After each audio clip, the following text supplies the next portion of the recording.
Hello there. Welcome to this episode of Just the Diss. Today I am talking about one of my favorite directors, Mr. Brian De Palma, and his film, The Untouchables, which has just recently come out on 4K UHD from Paramount in a nice steelbook.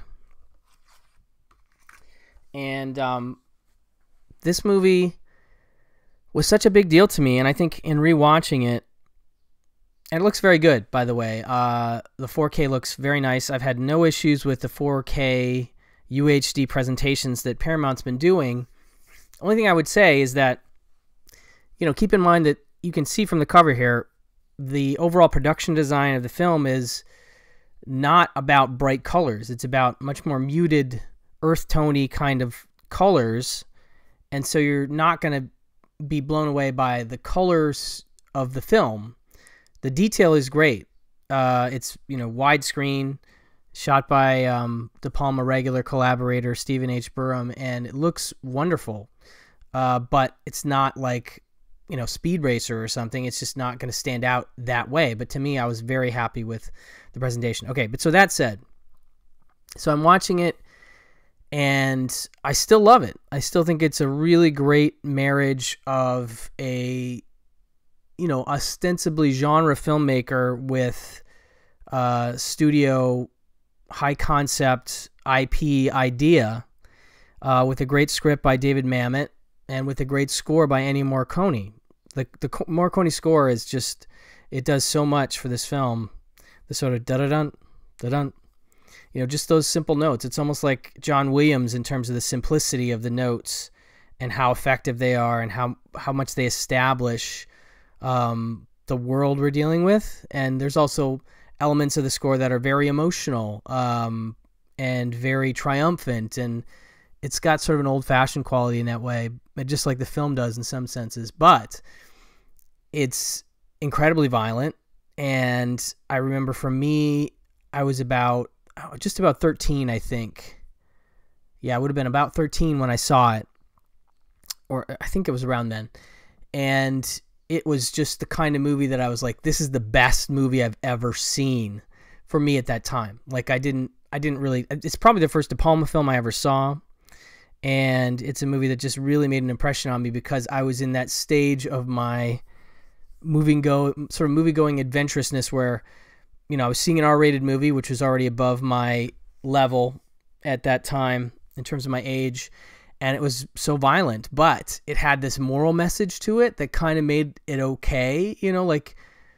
Like if your parents showed you the movie, they would probably feel pretty weird about it because of the violence, but ultimately the message is a strong one. It's about, being law-abiding and being loyal and friendship, and the cast is great. If your parents were a fan of the old Bond films, obviously you have Sean Connery here. One thing that's interesting that came out in the special features is the idea that you look at this now and you go, oh, Kevin Costner, he was a superstar, right?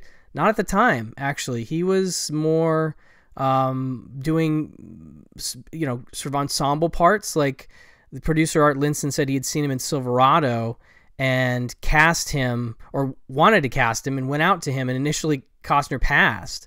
And even Brian De Palma was reticent, but apparently he sat down with him and talked to him and responded to his sort of sincerity, and which he felt like was really needed for the character. And also he went around to everybody that he knew that had ever worked with Costner. Lawrence Kasdan, Spielberg had worked with him, and said, what do you think of this guy? And they all unanimously sort of across the board said, he's got it. He's one of those. And so De Palma trusted that and his instincts about him and went with him. And so this is a breakout movie for Costner that I kind of forgot about. In the wake of this, Costner's superstardom makes me feel like everything he did, he was headlining. But at the time, it was De Palma was told by Paramount, like, you don't have to do this with stars. I think they were sort of counting on doing it at a lower budget and using the IP of The Untouchables as something they could sell. And so he kept saying, the studio head kept saying, you don't have to do it with stars. They got Connery, and Connery's great as Jimmy Malone in this beat cop that gets brought in by Elliot Ness, played by Costner. And then you have Charles Martin Smith, who's like this accountant guy. De Palma had known him from knowing George Lucas and having seen him way back in American Graffiti, like 14 years prior or something. And then both Linson, the producer, and De Palma had seen Andy Garcia in 8 Million Ways to Die, which I love is such a big deal to people. Like, you know, it was such a sort of flop at the time, but now you hear all these stories about people love the movie. I think it's great. I love that the Blu-ray's out. And you do watch that movie and you do see Andy Garcia going head to head with Jeff Bridges, and you're like, oh yeah, I get why people were, you know, sort of turned on by this performance, really got their attention. So 8 Million Ways to Die leads to him being in the Untouchables, and I think it's a great team of guys. And at the time when I was 13, I was like, I love these guys. I love the mix of them, you know? They're just all very different, and Andy Garcia's character is this amazing marksman, and you know, there was just a lot of things about it that blew me away. Obviously, De Niro as Al Capone, that was not the original idea. The original idea was to go out to Bob Hoskins, who was going to be cheaper, but you know, a great actor, could have played it well. But De Palma had worked with De Niro before and thought he'd be good, and so kind of pursued him and got him to a point where he would, you know, say yes to doing it. But then he wanted a ton of money, and this is all stuff I didn't really know. And then apparently they got to almost the point of production. They were going out to Bob Hoskins. The studio was basically like, we're not going to do it with De Niro. He's too much money. And they had some kind of production meeting, and De Palma basically asked everyone to leave, and he sat with the head of the studio, Ned Tannen, and said, look, I know you'd like me to reduce this budget by $1 million, but I can't do that.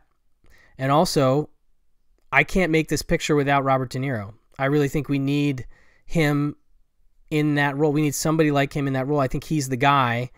And so not only is the budget not going to go down, it's going to go up, because I think this is needed. And I'm going to walk if you don't agree to that. I'm not going to make this movie. So he really put himself out there in a way that is pretty gutsy, and it paid off. The studio had acquiesced and said, okay, get me his agents, let's figure it out. And I think that was obviously the right choice. I think De Niro is just incredible in every scene that he's in. You know, the movie opens with him. It opens with this great overhead shot coming down to this barber chair, which is in like Al Capone's apartment suite in this hotel, which I didn't realize. They show the set at one point in the film, and they show it like it's his bedroom, and then right off the bedroom is this little area where he does his barber thing in his place. Like he has his own, you know, barber that shaves him, and the opening scene is him being shaved and giving this press conference to some foreign newspapers or something. And he gives a great speech there. In fact, every scene he has some memorable line or even bigger, a speech where he just kills it. He just literally and figuratively. And so between De Niro and Connery and Costner's star on the rise, and Martin Smith and Andy Garcia, it's an incredible ensemble. Billy Drago as Frank Nitti, the sort of henchman to Capone, just evil incarnate, you know, the guy who will kill just about anybody that gets in the way, and almost gleefully, and just the way he's dealt with in the film. Anyway, to me, it was just like, it was like Star Wars or something. It was just like such a dynamic movie. And it was really neat to hear De Palma talking about all the production stuff, all the casting stuff, and then his idea of getting back into the genre. Like, he was like, how do we do this? These films, he's obviously a guy who's seen a ton of movies, seen a lot of gangster films done well. And he's like, what's my take? And he came up with the idea of making it this epic tale of good and evil in the style of like John Ford. And even goes so far as to have this like great sequence with a bridge and Canadian Mounties and horses. That's very Ford-esque, if you will, you know, vistas. And I hadn't picked up on that, obviously, at the time I saw the film. But it has some really great sequences like that one. You know, there's great use of Steadicam, great use of overhead shots. And, of course, the Grand Central Station or whatever, the train station set sequence, it's not a set. They shot at this real train station. They were going to shoot during the day, but they couldn't do the gunshots during the day, so they had to shoot at night. And I think it took like 14 days. And De Palma said he was kind of like making it up. Like he had an idea, but he sort of made it up as he went along. And he totally was heavily inspired by this sequence of the Odessa steps in Sergei Eisenstein's battleship Potemkin, with this baby carriage falling down the steps. So he's taking this film school image, you know, and putting it into this incredible sequence in a blockbuster that ends with Andy Garcia at the bottom of the steps, and, you know, you got him, take him, you know. Just that sequence, I was just like, again, between that and the sequence of Billy Drago on the roof and some other things, I was like, this movie is the best thing I've ever seen. And there's still a part of me that really responds to it that way, the way that I respond to Big Trouble in Little China when I see it. You know, it's like that nostalgic feeling of that I sort of got when I was a kid. But I do really feel like it's well put together, well performed, well scripted by David Mamet. You know, there's just more, maybe overly moralistic a message to it, but it somehow works all together with the violence, the incredible violence, the De Palma violence, very bloody violence in the film. And it just makes this really interesting and memorable blockbuster film. So anyway, I was very excited to rewatch it. You get a bunch of features from the Blu-ray, nothing new, but it's about an hour's worth of material. You got interviews with De Palma, Art Linson, Connery, Costner, I'm trying to think, Andy Garcia for a minute. Yeah, there's, I want to say they talked to the whole cast. But anyway, so there's the script and the cast. That's 18 and a half minutes. Production stories is 17 minutes. They talked to Stephen H. Burham a bit more about the design, the cinematography and the production design there. Reinventing the genre, 14:24. That's where he talks about Ford and some other things.